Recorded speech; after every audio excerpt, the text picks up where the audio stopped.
Please. Honorable Vice Chairman, thank you for the opportunity given to speak on the working of the Minister of Railways. I would like to address my speech on 7 major heads. The railway projects are very important for the economic development of the state of Tamil Nadu.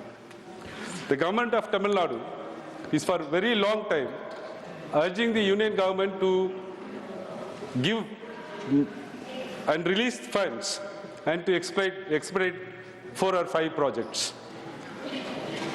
I request the ministry to sanction and give high priority to these projects. 4th line between Tambaram and Chengalpattu, Tirupattur Krishnagiri Hosur new line, Madurai Toothukudi via Aruppukkottai about 143 kilometers, Meenjur Tiruvallur Sri Perumbadur Varagadam project. This project connects the ports and industrial clusters around Chennai. Semi-high-speed corridor. The corridor can connect Chennai, Salem, Coimbatore with extensions like Salem, Hosur, Bangalore and Coimbatore and Ernakulam. Out of 10 new line projects, only 24 kilometers has been commissioned against 872 kilometers. As for gauge conversion in 3 projects, 604 kilometers has been commissioned out of 748 kilometers. As far as 9 doubling and multi-tracking projects, only 37 kilometers has been commissioned out of 967 kilometers. The reason assigned are land acquisition, forest clearance, and the contribution by the Tamil Nadu government. But as far as the Union Ministry is concerned, the same reply comes year after year, and whether it is a railway budget allocation or budget allocation or the language policy, the Union government always treating the state of Tamil Nadu with a stepmotherly attitude.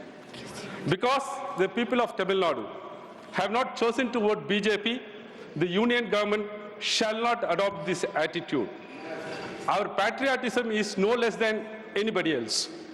Our contribution to the tax, union tax, is no less than anybody. But in releasing the funds to the state of Tamil Nadu, whether it is railway projects, education or health, the union government is adopting a draconian path. Madam, we respectfully remind the union government that we are merely requesting our rightful share. Please understand that withholding what is justly for ours cannot intimidate us. Beyond the universal biological structures of DNA and RNA, we possess a 3rd vital code, an ideological structure, and that is CNA. CNA stands for CN Annadurai. CN Annadurai represents our cultural and political heritage that guides our determination and resilience in the face of adversity. Please read what Peraringer Anna spoke in this August House 60 years ago. We are still fighting what he fought for 60 years ago. The reasons remain the same till now.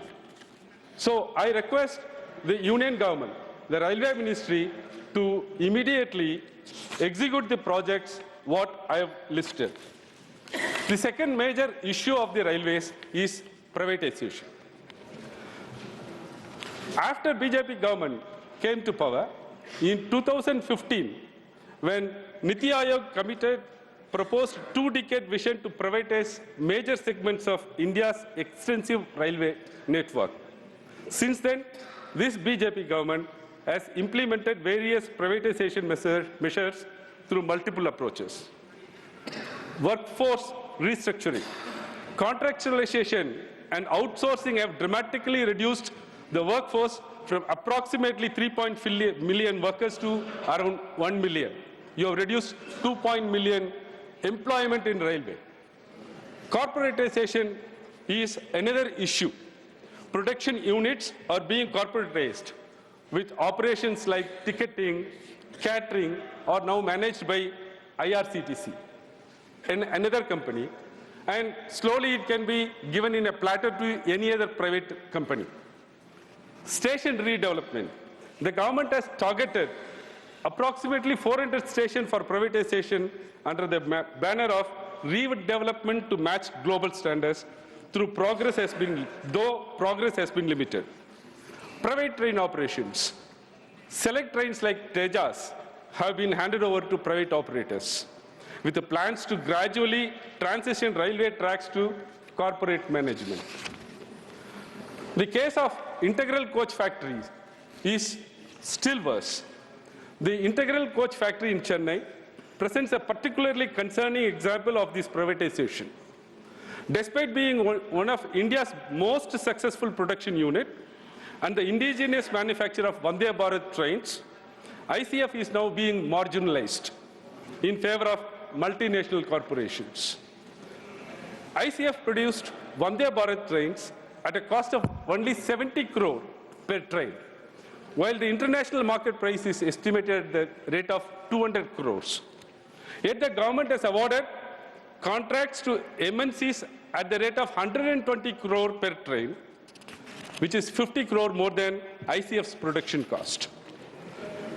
Recent agreements of Indian Railways entered with TRSL, an Italian company, in collaboration with Bell, and TMH, a Russian company, in collaboration with Railway Vikas Nigam Limited, are cause of concern. Madam, beyond the higher level of contract values, these private companies receive extraordinary additional benefits. Free infrastructure, government land, utilities like power, gas, water, and existing facilities are provided to them from ICF facility without any cost. 2, intellectual property transfer. Madam, when we are searching for so many intellectual properties and technical know-how from international companies, these companies, private companies, are given the technical know-how and the knowledge of making these Vande Bharat trains given to these private companies free of cost. ICF infrastructures in Chennai were transferred to TRSL, while MRCF in Latur given to TMH company. The union government justifies this only on the ground of shortage of manpower. I'll give only one example. Management justifies this privatization by saying that manufacturing of 116-car Vande Bharat rack requires approximately 227 Group C employees, number one, 182 direct technicians, 27 supporting staff, 18 technical supervisors. Currently, 22.2% of technical positions and 600 helper positions remain vacant in ICF. When there is lot of employment is there, when lot of unemployed youth is in this country, instead of filling these vacancies, showing that as a reason, you are giving this Vande Bharat trains on a platter with free of cost to the multinational companies. This privatization is not only affecting the Indian Railway, but the people of India at large. So Indian Railways have to concentrate on making the employments rather than privatizing these railways. The privatization of Indian Railways will significantly impact railway fares and accessibility. Railways have traditionally served an affordable transportation for Indians' economically disadvantaged people. Premium train services lead to increased fares, transforming public transport into a service primarily for privileged segments. International examples from China and Japan show that the train transport system requires more subsidization to support broader economic development. Converting public transport into profit-driven industry not only makes travel unaffordable for millions, but also hampers national economic growth and development. Then I'll come to the monetization, the asset monetization. Sir, some time ago, Times of India reported that a core group of asset monetization of the union government planned to monetize assets of the railways to an extent of 1.7 lakh crore. When the railway board chairman represented that he could not achieve more than 30% and requested to reduce 1.7 lakh crore to 1 lakh crore, the group said, no, it is not allowed. You have to monetize 1.7 lakh crore worth of properties. That means the freight sites, freight terminals, railway colonies, railway grounds, hamper the growth of railways. Ultimately, the people of India will be put in a very disadvantageous position. This monetization, we have to learn from British Railways. In 1990s, British Railways was monetized, fragmented into several companies. Now, UK government realized its mistake and has passed a new law saying that every railway project will come under the government's position. So, we have to take a lesson from British Railways model. The train accidents are another cause of concern. My friend was speaking about what has happened earlier when the train accidents used to happen. Great leaders like Lal Bahadur Shastri resigned immediately. We don't expect such a highest standard of morality, moral standards now. We don't expect the minister to resign, but at least a convincing answers to be given to the public. That is absent totally. Madam, in the past 3 or 4 years, we have lost valuable lives of 400 passengers due to train accidents, comparing to 0 deaths between 2018 and 2021. Why this is happening? This is happening because, again, privatization of the employees. You are giving the line maintenance, the infrastructure maintenance, signaling, everything to contractors. The contractors again subcontract, giving it to subcontractor. Third tier of subcontractor is coming. The employees under those subcontractors do not own the system. As long as they don't own the system, these kind of accidents will definitely happen. Instead of that, if you employ persons in the railways itself, they will own the system. The accidents will reduce much lower value. And one more thing, Kavach being given as a one-stop solution for all these accidents.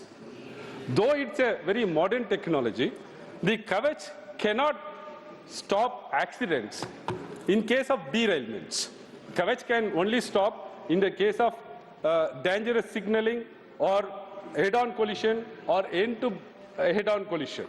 This is only preventable through Kavach. But Union government is spending 70,000 crores on this project and saying that Kavach will stop every train accident. Please have an introspection. How many train accidents could have been averted because of this Kavach? A study shows not more than 15% of the train accidents could have been averted because even if Kavach was there. For instance, the recent train accident of Archandpur in 2018, Balasar accident in 2023, Visakhapatnam collision in 2023, Kanchenjunga Express collision in 2023, Vizag Rayagada Pass accident. Totally about 360 deaths have happened in this. These train accidents could not have been stopped even if Kavach is there. So the railways have to consider, for 1 minute, madam, I'll finish. Two other things where railway have to consider is cleanliness. Even the first AC compartments are having very worst kind of restrooms. We cannot mention about the second-class sleeper coaches. So that has to be concentrated by the railways. More special coaches for women have to be provided by the railways. That's the most important thing which has to be addressed by the railways. Madam, in this background, I urge the Ministry of Railways to stop privatization, enhance number of trains and its facilities for the greater benefit of the common man of the country.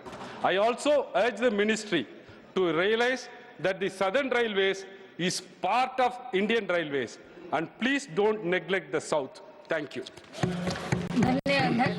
धन्यवाद माननीय सदस्य। माननीय Shri HD दागोड़ा जी।